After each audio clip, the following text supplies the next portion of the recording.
Periscope. Hello, hello. Thank you guys for tuning in. Marissa V. Grayson here. Thanks for tuning in. Hi, Shoshani. How are you? It's been a minute. Hey, David. Thanks for tuning in. For those of you who are tuning in to the replay, please don't forget to share this broadcast with your friends and followers, as well as double tap your screen. Thank you for the hearts. What is going on, Periscope? Marissa V. Grayson here. For those of you who do not know me, my name is Marissa V. Grayson. I just said that. I am America's blended family expert, child custody and family law attorney, as well as a mediator and co-parent coach to families all across the country, teaching parents how to minimize the drama with their baby mama. No, I'm just playing. I'm not playing, but I am. But anyways, minimize the drama with your co-parents, your step-parent, your kids' step-parents. And I am also the author of The Business of Co-Parenting, which is a 3-part series for parents in divided and blended families. There is one book for moms, one book for dads, as well as one book for step-parents. So essentially, I am on a mission to change the lives of families who are in divided and blended families so that their children can thrive regardless of the fact that they live in 2 separate homes. So today I am answering the question submitted to Ask Marissa. I've been getting a lot of questions.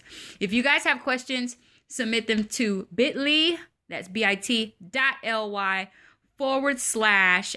Marissa, that's Merissa. So anyways, jumping right in, today's question was, hold on, gotta read it here. It says, what is a parent's recourse when the minor children live most of the time with dad, but parents have shared parental responsibility and dad's new wife makes decisions regarding her stepchildren's health, such as eliminating foods from their diet because of stepmom's personal beliefs about diet and nutrition, but not because of medical or confirmed need of the child. In other words, mom disagrees with the stepmom's decisions regarding feeding the children, and mom is concerned for their health.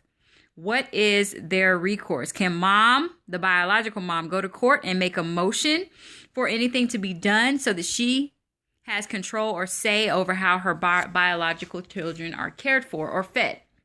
So, unfortunately, this is not an uncommon scenario when it comes to, one parent getting married or getting remarried, and now there's a step parent in the picture. Along with that step parent often comes new rules, new relationships, just new everything. So this is one of the reasons why I am so preachy, so to speak, about the importance of developing a positive relationship with your child's other parent, because when the new step parent comes along, that's a whole nother adjustment that you're going to have to make and your child's going to have to make. So for example, when, well, I'll give you an example. So I am a vegetarian. My husband doesn't eat pork. The rest of my family eats pork. I am also a step parent. So my stepson, when he goes to his mom's or his other family member's house, they might eat pork, right? But he doesn't eat pork over here. So if that were my new rule, then what is mom's recourse if I decide that I'm not going to feed my stepson pork and she wants him to eat pork, right? So essentially, it really just depends on, first and foremost, I'll give you 3 things. The first thing that you have to consider is, 1, what is your reason for having such an issue with whatever the decision that the step parent is making? So in this case, in the question, it seems like the issue is that there may be health concerns because the new diet that this new step parent is imposing on the children may not be beneficial for the children. So if you're concerned about the health, then absolutely, that is definitely something that you may want to have to file a motion for if it's not something you can work out with the dad. So first and foremost, you need to consider, what is the reason that you're having the issue? Like, what is your concern? Is there a valid concern, or do you just not like the fact that the step parent has made a decision related to your child? Because unfortunately, and fortunately, depending on where you are in your co-parenting situation, when a step parent comes in, that's essentially another parent. You can try to water it down all day long, and you could try to not be step parent all day long or try to resist it. But the fact of the matter is, if your child is living with their other parent, or if they're around their other parents significantly, at some point, the step parent is going to have to step parent. So, you know, I always say, make your step parent your best friend. That's just my philosophy, and I'll get into that on a whole nother scope. But anyway, so first and foremost, think about your reason for why it is that you have an issue. The second thing you have to do is, after you've figured out your true reasoning, not the one that you're based on your emotions off of, but once you really consider why it is that you're so upset and against whatever the decision is that the step parent or the dad or the mom has made, then have you talk to the other parent about it. And when I say talk to them, I mean actually communicate. So when you first learn that your child, you know, was on a gluten-free diet and you don't believe they need to be on a gluten-free diet, or you learned that they were turned into a vegetarian at dad's house, or whatever the case may be, when that happened, did you go and communicate your concerns with that to the other parent? Because a lot of times what happens is we as parents automatically assume that the other parent should automatically know how we feel. And it doesn't work like that. Yeah, they may know that you're a meat eater and that you may want your child to eat meat as well so that they can have balanced protein or whatever your argument is.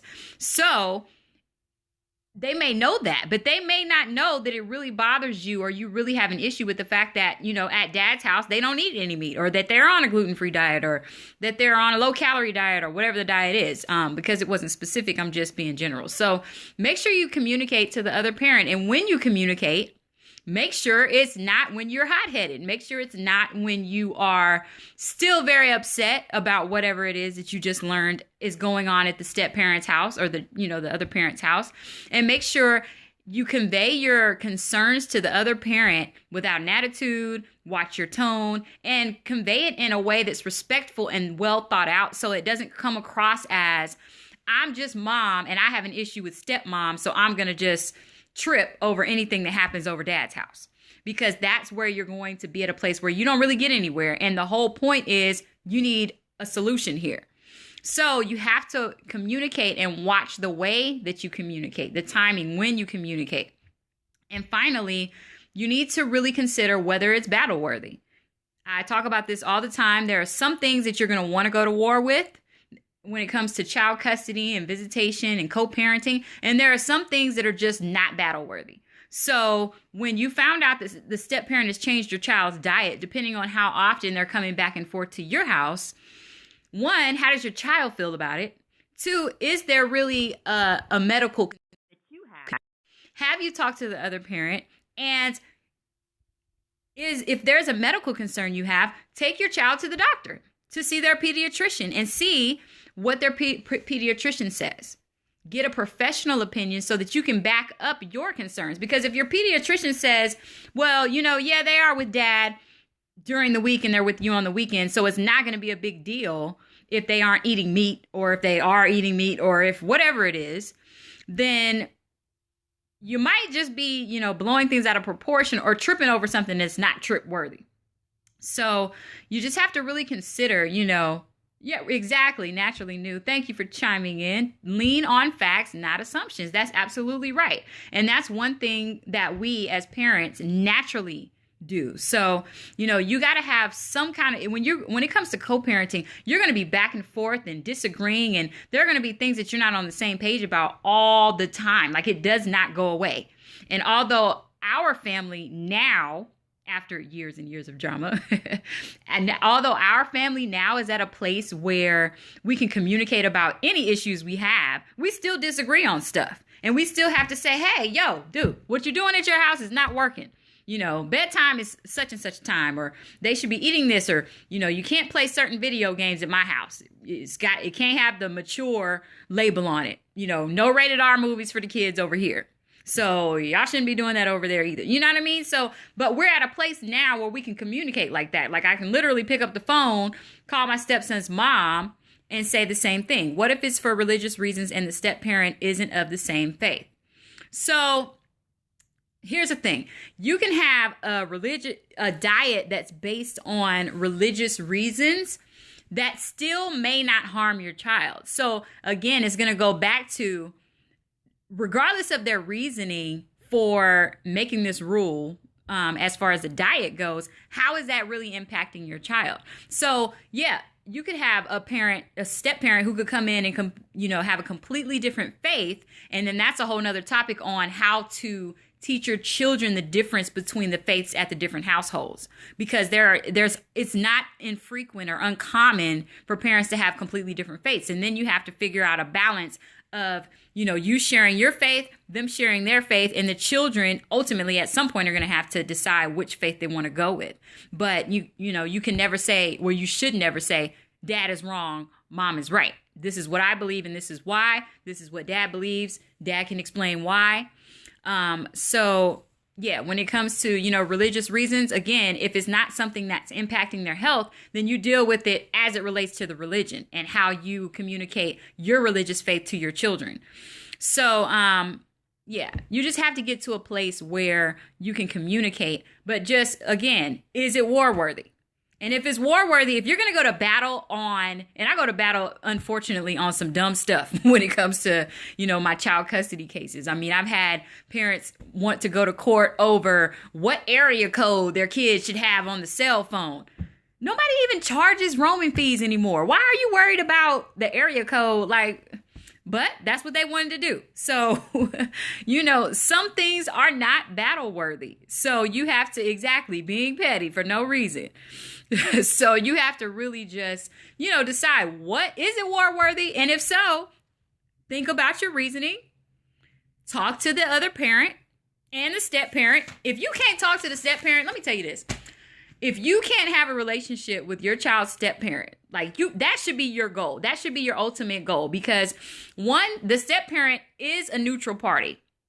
And a lot of times you'll be able to talk some sense into the step parent before the other parent, especially if you and the other parent have had issues. And also your child's step parent and you are both going to have influence over your children. They're going to be around your children. They're going to be teaching your children. They're going to be spending time with your children. So I personally, if for any reason I ever had to have a step parent for my kids, I need to know who you are, what you're about, where you were raised, how you were raised, and we need to become homies, because if you're going to be around my kids, that's a whole nother scope. Anyway, stop being in your feelings and build a relationship with the step parent. Exactly, Jennifer. Hi, Jennifer. Yeah, I mean, you got to get it together. But anyways, it takes a lot for people to get to that place. I need to do a scope on that. I'm going to do a scope on that this week.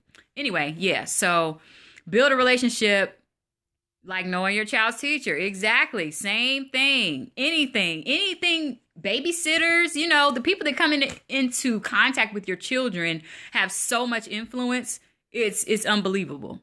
I've tried, but the step don't want nothing to do with me. That's funny.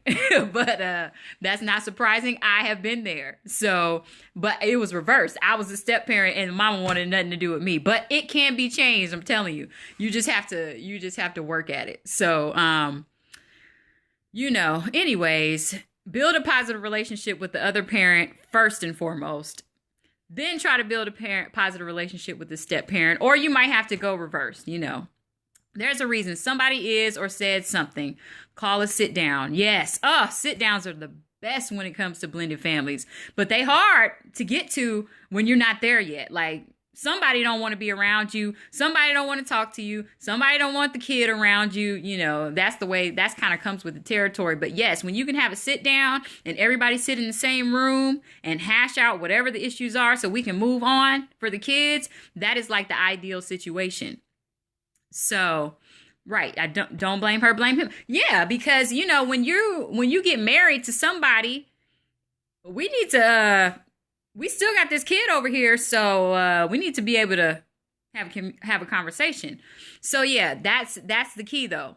Trying to get him to a place that might be where you have to start. Get him to a place where he is not on some madness, and then step parent might shift as well. So. Anyway, anybody got questions? Any more questions? Okay. Thank you guys for tuning in.